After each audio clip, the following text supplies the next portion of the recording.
Ladies and gentlemen, last week we were debating which iPhone is better. This week people are Googling, is this World War II?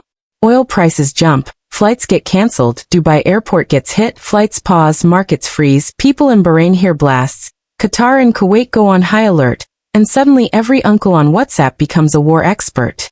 He hasn't read a book since 2009, but now he's giving you a full military briefing with 17 voice notes. And you're sitting there like, bro, I just wanted to go to work. So, what actually happened? How did we move from memes to missiles in what feels like 2 business days? Relax. Let's break this down like normal humans. This didn't start overnight. This is like that one family beef that's been going on since before you were born. Everybody acts normal at weddings, but you can feel the tension in the air like bad perfume. That's been the US and Iran for a long time. Pressure, threats, military presence, sanctions, big speeches, bigger warnings. Then the normal tension turned into real action. Reports say the United States launched strikes inside Iran, and it immediately escalated the situation. Now here's the part people don't understand. When you hit a country, you don't get a response like, "Dear sir, I am disappointed." You get retaliation. So Iran responded with missiles, drones, and the effects didn't stay contained. They spilled across the region, especially into Gulf hubs where the world's flights, business, and military assets overlap. And that's why you suddenly saw places like Dubai and Bahrain in the headlines. Not because they wanted to join anything, but because when giants fight, the neighbors' windows break. Dubai is a global transit and money hub. Bahrain hosts major strategic assets. When missiles start flying in that neighborhood, everything reacts fast. Airspace empties, flights get cancelled, markets wobble, people panic scroll. So in one sentence, US strikes inside Iran. Iran retaliate. The shockwave reaches Gulf hubs. The world starts whispering WW3. And the crazy part, most people will spend the next week doing 2 things. Doom scrolling or arguing online like they're in the war room.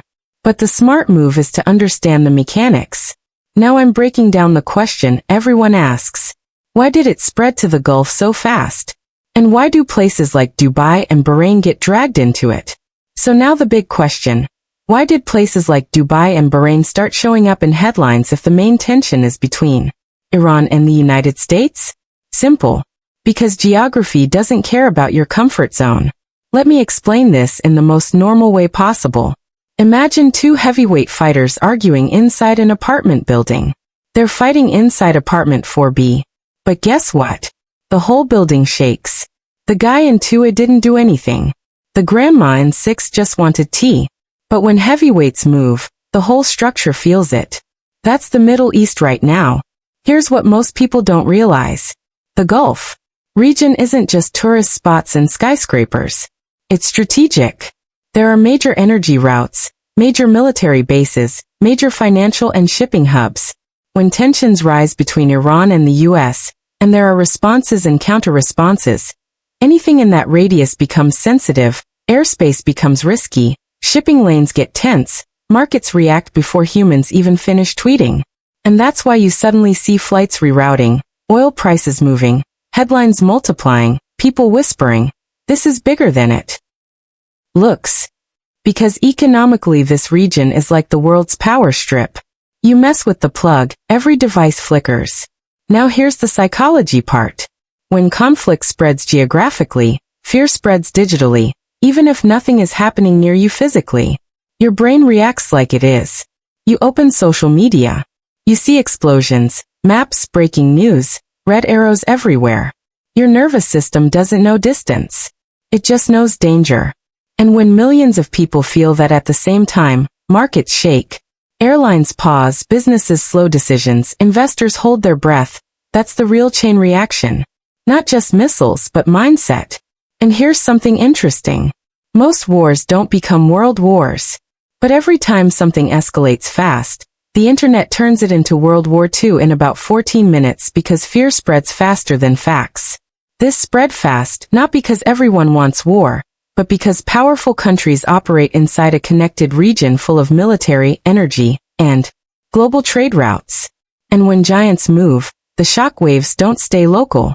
Now here's where it gets deeper. The real question isn't just why did it spread.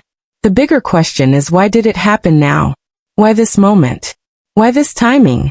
And that's where strategy, history, and power all start connecting in a very interesting way. Because tension was building for years, but recently diplomacy stalled and a direct strike happened. Once the United States struck inside Iran, the situation crossed from pressure to action. And when action replaces warnings, retaliation becomes almost guaranteed. Leaders don't like looking weak. So when one side moves, the other responds. That's why it escalated. Now, not because it's new tension, but because when war happens, some people think, not my country, not my problem. Then next week they're like, why is everything expensive? Bro, the world is one big supermarket. If a fight starts near the supply routes, your shopping cart becomes a victim. You don't need to be in the war to pay the bill. First, oil is not petrol. Oil is everything. People hear oil prices and think it's only about cars. No. Oil is transport. Transport is food. Food is inflation. Inflation is your salary crying in the corner. That's why whenever big tension happens around the Gulf region, the world reacts like, oh, the delivery fee is about to go crazy. Even if you don't buy oil, you buy things that were moved using oil. So your wallet feels it before your brain understands it. Second, flights and airspace is equal to global business traffic jam. Now look at what happens when flights pause and airspace gets risky. It's not just tourists stuck at the airport taking selfies. It's cargo, electronics, medicine, parts, packages. A flight gets canceled and suddenly deliveries delay. Costs rise. Businesses panic order. Prices jump. It's like when one road closes in your city and the whole city becomes a traffic jam. And then your friend says, bro, I'm 5 minutes away, but he arrives tomorrow. Third, insurance is the silent villain nobody talks about. This one is my favorite because nobody knows it. When conflict increases, insurance companies don't get emotional. They get expensive ships more expensive, planes more expensive, goods moving through risky zones more expensive. And guess who pays? Not the government, not the insurance CEO. You, because the final price always lands on the customer like a surprise tax. This isn't just a war story. It's a chain reaction story. Missiles don't need to roads insurance confidence. And when confidence drops, prices climb. Now next part is the one everyone is waiting for. If this is affecting the whole world like this, does that mean it's actually becoming World War III? Or is it a scary regional escalation that feels global because money and media move fast? Let's be real. A world war is not just big explosions or multiple countries mentioned. A world war is when major global powers officially jump in, alliances activate, and multiple regions turn into battle zones at the same time. Right now, what we're seeing is serious escalation, but not automatically a world war. And here's the key reason it feels so massive. Because something happened that is not normal in modern conflicts. Iran's Supreme Leader Ali Khamenei was killed. That's not a news update. That's a game-changing twist. It's like a football match where the captain, the coach, and the referee all disappear at halftime. And then people say, why is everyone panicking? Bro, because now the situation becomes less predictable. And in global politics, unpredictability is scarier than aggression. Aggression has rules. Unpredictability has none. Now here's why that matters to the WW3 question.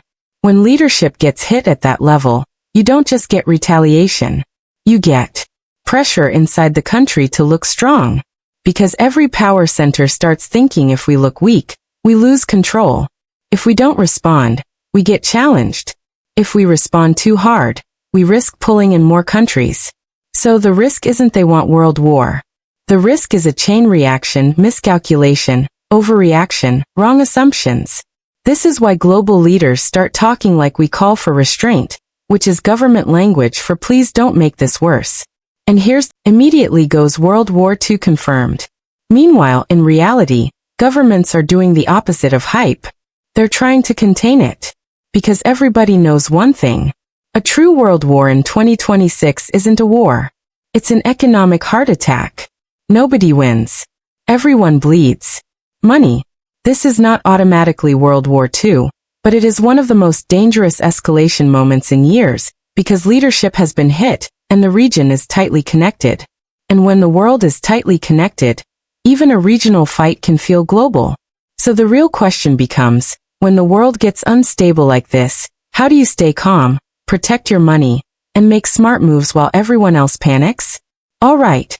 Missiles flying, market shaking, uncle screaming, World War II oil. Doing gymnastics. Now what? Because you are not a president. You are not a general. You're just trying to survive Monday. So here's the real question. When the world feels unstable, what should you actually do? First thing, don't let headlines manage your emotions. Because remember, media profits from urgency. Calm doesn't trend. Stability doesn't trend. Everything is under control. Doesn't trend. Drama trends. So before you panic, ask, is this information or entertainment disguised as emergency? Most fear spreads faster than facts. Second thing, control what you can control. You cannot control Iran, the United States, oil markets, alliances. But you can control your expenses, your savings, your skills, your focus. When uncertainty rises, discipline becomes protection. This is when smart people cut unnecessary spending, avoid emotional investing, build emergency buffers, upskill quietly, not because the world is ending, but because instability rewards preparation. Third thing, noise. World War II confirmed. Signal airspace changes, policy changes, economic trends, official statements. One is emotional, one is practical. And your future reacts only to signal. Now here's something powerful. Every time the world goes through instability, two types of people appear. One freezes, one adapts. History is clear. The people who adapt don't panic. They prepare. They get stronger while everyone else doom scrolls. They stay informed but not obsessed. They move rationally in emotional times. That's the edge. Here's the truth. The world has always been tense. We just forget between crises. This moment is serious. Yes, but panic doesn't help. Clarity does. So when your WhatsApp group is screaming and Twitter is declaring the apocalypse, you breathe. You think, you adjust. You don't join the emotional stampede. Because the people who survive instability best are the ones who stay calm inside it. Missiles don't need to hit your street to affect your life, but fear doesn't need to hit your mind either. And that's the difference between reacting to the world and operating inside it. Thank you for listening, and don't forget to like and subscribe, my friends.